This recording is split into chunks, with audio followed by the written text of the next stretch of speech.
Well, I've been asking everyone the same question, so let's ask it of you. Why are you running for Chelsea City Council? This is your first run for public office. It is my first run for public office. I'm a lifelong resident. I'm a homeowner, a small business owner, and a mom of a 9-year-old. And I started going to city meetings about a year ago, and I started to see a big disconnect between residents and the city officials.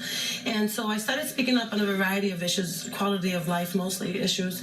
And I started talking to residents, and they felt that there was an underrepresentation. So I thought it would be a good opportunity to throw my name in the running to be able to represent the average Joe or Joanne at City Hall.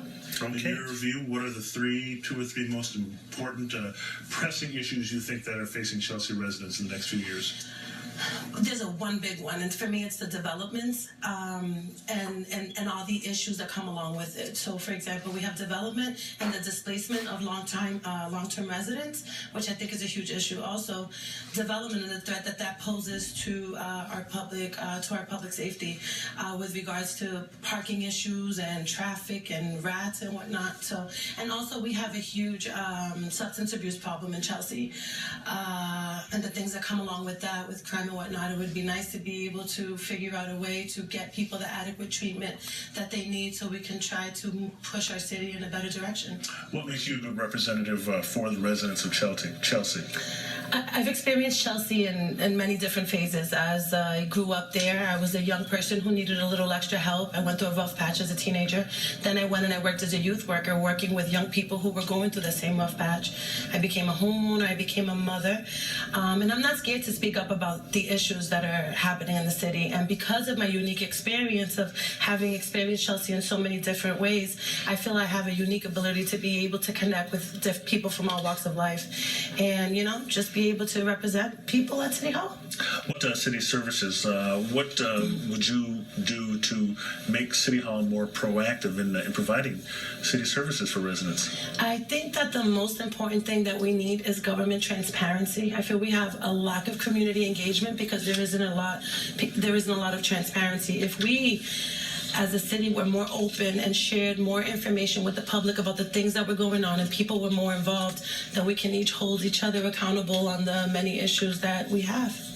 What about some specific initiatives that you yourself might be spearheading? Can you share any of those? I don't want to beat a dead horse, but I really think it's important to have more community engagement.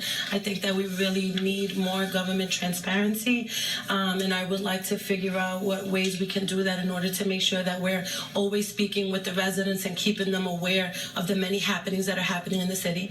And also, I'm really big on the youth involvement, which is something that I feel that we're also lacking in. So it would be nice to establish some type of youth council so that we can have maybe through a senior civics class or something at the high school where the young people can, be engaging in the community, so promote civic engagement and also, empower them in the process. What about the, again, you've been talking about development. There's a new Silver Line coming through there, and there's also the concern about rents and housing and the whole issue of gentrification. What is your take on all that? It's one of the issues that really just hits home for me because I know so many people that have lived in Chelsea for so many years and have been forced out because of the rise in rents and property taxes. I'm all for development, but we need to do it in a way that's transparent and that there's a balance so we're not displacing people. There's a lot, gentrification is an issue that's happening in communities all over this country, and I see a lot of people even coming from Boston to Chelsea because they can no longer afford living in Boston. And while we welcome them with open arms, we need to be able to consider our existing residents so that they're not being pushed out of our city. What about the new Silver Line coming through? I guess what impact do you think that'll have on Chelsea, and what can you do to maximize the positives?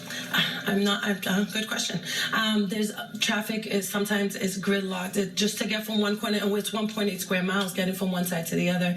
There's so many developments, so many projects going on. I'm not sure, to be honest with you, I don't know. But as City Council, I will definitely try to do whatever I can and get creative and looking at models from other cities to figure out how we can handle those situations. The city, as we've been discussing this morning, it has an enormous Latino presence, yeah. And some people say the city should do more to diversify its own workforce. Do you agree with that premise? I absolutely agree that government should be reflective of its community. Especially in the last census, it said that we had 62% Latinos that lived in Chelsea, and I would beg to differ that there's more. I definitely think that we need more involvement, but not diversity also not in terms of just your ethnicity, but in terms of age, sexual orientation, and gender. Currently, we have an 11-member city council where there's only one woman. I think that me, being a young mother, brings a unique perspective into city council to know what it is to have a child in the current public school system and, like I said, represent the average Joe or Joanne. Okay, and I guess we'll leave it right there. Damali Vidot, candidate for City Council, City of Chelsea. 6 candidates, 3 slots. We're going to hear from 2 more of them next week. Thanks for coming in, and good luck on the campaign trail. Well, that's it for this edition.